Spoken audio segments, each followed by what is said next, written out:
Folks, welcome back. Sandamtod here. Guess what, folks? I managed to beat a game.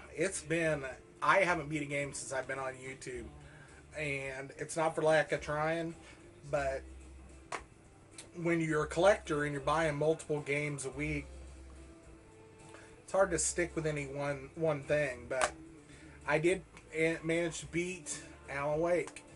And I think the reason why is it's not super long. It's about, I'd say I probably played it for about max 15 hours. Um, I'm going to be talking spoilers, folks, because these are my thoughts on Alan Wake. So if you don't want to get spoiled, I'd tune off. But thanks for watching the vid. Maybe come back and watch the vid after you beat it. Check out my thoughts on it. Or if you don't give a shit, listen up. But first things first, it wasn't a horribly long game. The story is really compelling. It keeps you guessing. There were a couple times I thought the story was going one direction and it didn't. And I was like, damn, that would have been cool if it went that way, though. But it didn't, so. I don't know. Things I liked. I did like the light and dark, using the flashlight and the lanterns and different lights in your environment to stave off the dark presence. I like that. I never really had a problem with the ammo. I've seen that some people have had problems running out of ammo and stuff, but you really got to work that light mechanic more. Use the flashbangs, use the flares, and not be set on killing everything on the screen. You really just have to run almost sometimes from point A to point B and just cross your fingers while you're doing it, because he'll run out of steam and you'll just be, chased by 4 or 5 dudes, and you just got to make it to the next light pole, to get under some light and get those guys off you. So that was one thing. I never had a problem, but I did learn pretty early on that you have to decide to cut out on the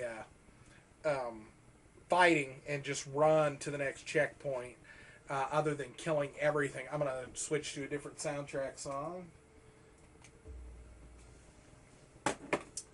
And like I said, it kept you pretty engrossed throughout. I mean, even when I finished it, I kind of sat and was staring at the screen and I'm watching the cinematic, and I wasn't 100% sure if it was over, and I'm sitting there and I'm thinking to myself, I think I just beat Alan Wake.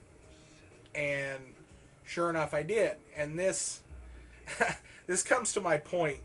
A couple of my points, good and bad.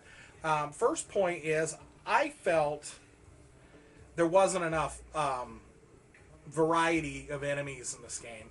I felt like you were either being hit by 4 different types of dudes that were all dark,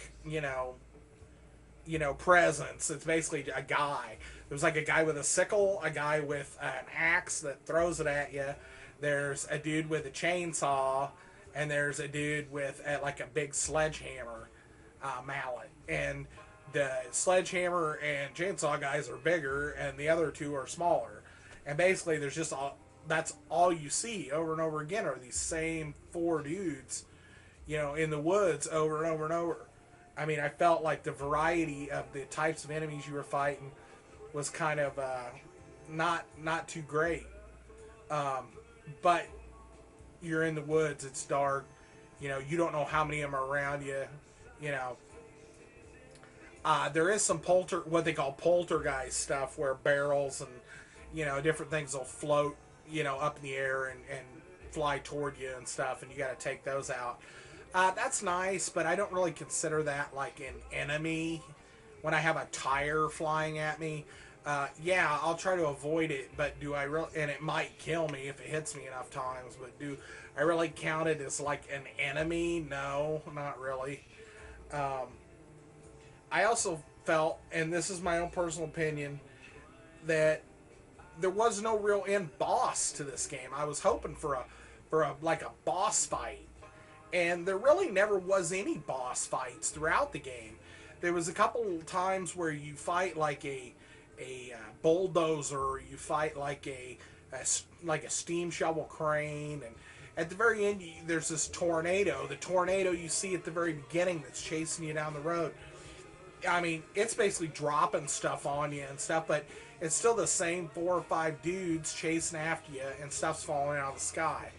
And you know, when you get to the tornado of shit at the lake, you know, at the end, they give you a nice big, you know, chest of flare gun flares and a flare gun right there at the end, at least on normal level, and set you up to just kill the end thing. And it only took 2 shots, and I was like, all you do is walk over and shoot it. I mean, there's not really even any harm that can be done to your guy unless you miss the jump to jump over to the platform and jump too early and get hit by some swirling stuff because you're not paying attention. I mean, there really wasn't an end boss. I was hoping for a fight, and I don't know. I felt like I needed some boss battles throughout. You know, I don't know. You know, it's kind of like I hate to compare it to Resident Evil, but it's got a lot of those Silent Hill, Resident Evil earmarks. You know, a game like Resident Evil 2, you know, you might not have big boss battles, but I mean, you had a couple throughout where you ran into a guy and you know, this guy is going to be a force to be reckoned with. You know, and it felt like a boss fight. You know, and throughout Resident Evil 2, you're being chased by the Nemesis. I mean, he's busting through walls, he's following you around, you never know when the dude's going to pop up. You know, that is intense, and it keeps you going. This game is cool. You never know when the guys are going to show up, but when they do, there's a nice music cue when they show up, or it goes to slow motion. So either way, you're tipped off that they're coming. I mean, there was like one time at like the very end where there was a guy that jumped out of a door right as I was going in it, and you don't really get any warning. But it was just one of those little punk guys with a sickle, and I killed him in like 2 seconds, and it was, you know, it wasn't any big thing. And I don't know. I just felt like it felt like the hardness never changed. There became more enemies and more opportunities where you had to just run, but it really didn't get much harder, you know. You had to run because you're going to run out of ammo. Could you have sat there and killed them all if you had ammo? Yes. It wasn't that hard. So, there's some cool things you do. Your buddy Barry that kind of tags around with you, and even the sheriff tags around with you toward the end, you know, the 5th chapter and stuff.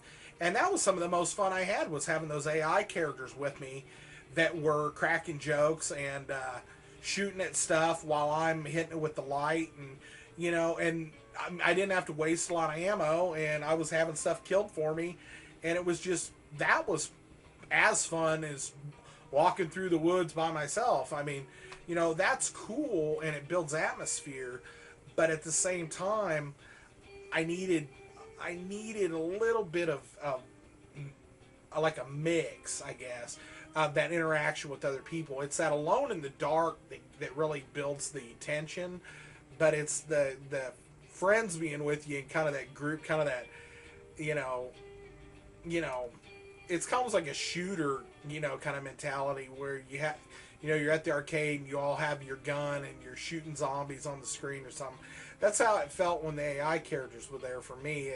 It added a little bit more enjoyment rather than me going, oh my God, you know, I gotta jump down off this ledge and probably a couple guys are gonna jump out of the bushes. And, you know, I mean, I didn't dread it, but I did at times go, man, how long do I got to go through this patch of the woods before I get to the gas station or get to the, you know, next section of where I needed to go. And so I don't know if I'm harping on the negative. I hope not, because it was really awesome. Another thing I keep hearing people say is, this game, you know, we need to have a sequel. This game is awesome. Needs to have a sequel. Well, you know, sequels are all dependent on whether they made money on the first one and how much money they made. And I don't know that it sold extremely well, so I don't know that a sequel will get made. I haven't played the DLC portion yet, mainly because I don't have the internet at home right now, so I'm not able to hook my Xbox up and just download it. So, you know, we'll have to work that out here in a minute, you know, and maybe play that. I don't know if it's going to make a difference in my opinion, but I personally feel that the game doesn't really lend itself well to a sequel. I thought it wrapped itself up pretty nice and tight at the end. I didn't understand why at the beginning, I know he's having a dream, but at the beginning he's like, you know, I got to get to this lighthouse, and it's all about this lighthouse, you know. And that lighthouse never makes an appearance in the game again. I don't know if it does in the DLC, but that lighthouse never comes back into play other than that dream he has at the very beginning. And it's just, I don't know. I just was like, where's the lighthouse? You know, I mean, those were things I was wondering, you know. But I thought the game kind of wrapped itself up. You know, he rewrote the ending of the story to keep the dark presence at bay. He basically weakened it by using the clicker on it. And then he rewrote the story to basically sacrifice himself for the good of the town and everybody else, including his wife, that he would stay there kind of as a lighthouse keeper, I guess, for the good side, you know, and the bad side, you know, needed to be kept in check. And so the only way I see a sequel being, you know, possible is if it's done with a different character. You know, it would have to be a different artist, and then it wouldn't be called Alan Wake anymore because the character's name was Alan Wake. So it would have to be something totally different. You know, Alan Wake 2, Justin Timberlake, you know. I don't know. I just throwing names out. So anyway, I did thoroughly enjoy it. I played it a good 6 hours yesterday just to finish it. And I'm glad I did. I really do dig it. I just felt like there were certain things that they touched on and then they never brought up again, like the lighthouse. And then there were other things that were unexplained. And then the third thing was, I felt like the enemies weren't varied enough. The hardness curve wasn't steep enough, maybe. I didn't think it just kind of, it didn't really get a lot harder. It was just more of it. And then the final thing is there was no end boss. I mean, it was just like 2 flares and a tornado of shit and you're done, you know. So you take the good with the bad. If they made a sequel, I'd buy it. 2 thumbs up. I mean, I think it's awesome. I just told you, a lot of times with me, games, the actual beating of it is not as superior as playing through it. And, you know, maybe when I beat a game, I tend to nitpick it. I did the same thing with Fallout 3. You may have seen a video I did about Fallout 3. My big nitpicks on that were the morality thing. So, I'm going to sign off. Thanks for coming by, listening to some bitching and some compliments. Big ups to Alan Wake creators, and Ida, play another one if you make it. So, not that my opinion matters a hill of beans, but anyway, folks, I'm going to sign off, and I hope you didn't watch this if you're planning on playing through the game. So, I'll talk to you later, and I warned you about it, so you can't bring that back to me, folks. So, signing off. Bye.